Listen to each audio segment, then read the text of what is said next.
नमस्कार दोस्तों, अगर आप निवेश करने के बारे में सोच रहे हैं ELSS या फिर टैक्स सेवर फंड में, तो आज की ये वीडियो आपके लिए हेल्पफुल होगी। हम टॉप 3 ELSS फंड के बारे में बात करेंगे। चलिए स्टार्ट कर लेते हैं। तो जो सबसे पहली स्कीम हमारी है उसकी तरफ देख लेते हैं। तो यहाँ पे सबसे पहली स्कीम है Quant ELSS tax saver fund direct growth plan. आइए इसके बारे में डिटेल में समझते हैं। तो बेसिकली एब्सोल्यूट रिटर्न ये 5 वर्ष के पीरियड में 325.30% का दिया है। कैगर इसका 5 वर्ष के पीरियड में 33.58 है, यानी 33.58% के हिसाब से ईयरली ऑन ईयरली ये ग्रो कर रही है। यहाँ पे मिनिमम 500 रुपए से आप अपनी इन्वेस्टमेंट जर्नी स्टार्ट कर सकते हो। एक्सपेंस रेशियो 0.59 है, जबकि इसकी NAV 409.23 चल रही है।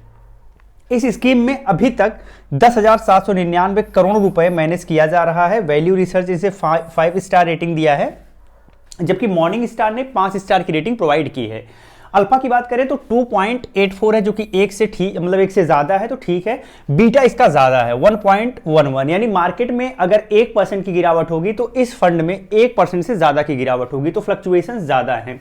शार्प रेशियो की बात करें तो 0.89 है, ये भी कम है 1 से, इसलिए थोड़ा सा ये भी नेगेटिव पॉइंट है। शॉर्ट-इन रेशियो 1.47 है, ठीक है। पीई 28.09 है और पीबी 3.13 है। तो ये आज की हमारी पहली स्कीम है जिसमें आपको थोड़ा सा रिस्क दिख रहा है, बट ओवरऑल रिटर्न के पर्सपेक्टिव से स्कीम बहुत अच्छी है। दूसरी स्कीम देख लेते हैं, Bank of India ELSS tax saver fund direct growth plan. यहां पे एब्सोल्यूट रिटर्न 5 वर्ष के पीरियड में 240.27% है। एक चीज मैं बताना चाहूंगा, कोई भी टैक्स सेवर में अगर आप निवेश करना चाहते हो या फिर ELSS में निवेश करना चाहते हो तो कम से कम 3 वर्ष का लॉकिंग पीरियड होता है। तो 3 वर्ष तक आप अपना पैसा नहीं निकाल सकते, उसके बाद ही आप रिडीम कर पाते हो। अब यहां पे कैगर इसका 27.75% है। मिनिमम इन्वेस्टमेंट 500 रुपए से कर सकते हैं। एक्सपेंस रेशियो इसका थोड़ा सा ज्यादा है, 0.84 है, जबकि 1 से कम है तो ठीक है, कंसीडर किया जा सकता है। असेट अंडर मैनेजमेंट 1453 करोड़ है।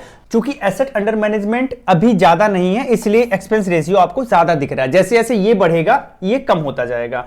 करंट NAV 204.74 है और वैल्यू रिसर्च इसने 4 स्टार की रेटिंग प्रोवाइड की है। मॉर्निंग स्टार ने 5 स्टार की रेटिंग प्रोवाइड की है। अल्फा इसका 3.58 है, जो 1 से ज्यादा है तो ठीक है। बीटा 0.99 है, 1 से कम है, ठीक है।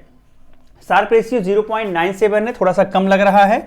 शॉर्ट-इन रेशियो 1.86 है। पीई 24.86 है और पीबी 3.48 है। तो ये हमारी दूसरी स्कीम है जिसमें रिटर्न ठीक ठाक देखने को मिल रहा है। अगली स्कीम की बात कर लेते हैं। अगली स्कीम है Motilal Oswal ELSS tax saver fund direct growth plan. इसमें एब्सोल्यूट रिटर्न 5 वर्ष के पीरियड में 222.69% निकल के आ रहा है। कैगर 5 वर्ष के पीरियड में 26.40 आ रहा है। मिनिमम 500 रुपए से इन्वेस्टमेंट कर सकते हैं। यहां पे एक्सपेंस रेशियो 0.65 है, जो कि कम है, ठीक है।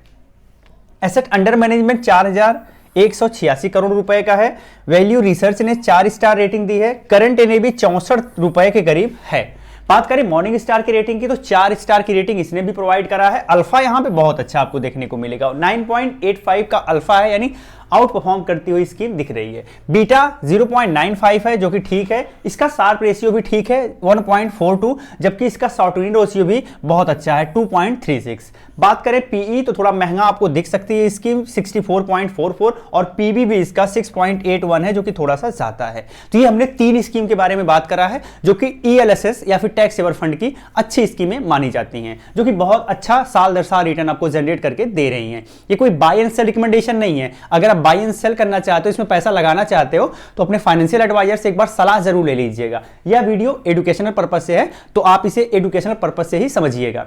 साथ ही अगर आप ट्रेडिंग भी करते हो तो ब्रोकरेज फ्री डीमैट अकाउंट होना जरूरी है। वीडियो के डिस्क्रिप्शन में मैंने लिंक दिया है, आप गो थ्रू कर सकते हैं। जय हिंद।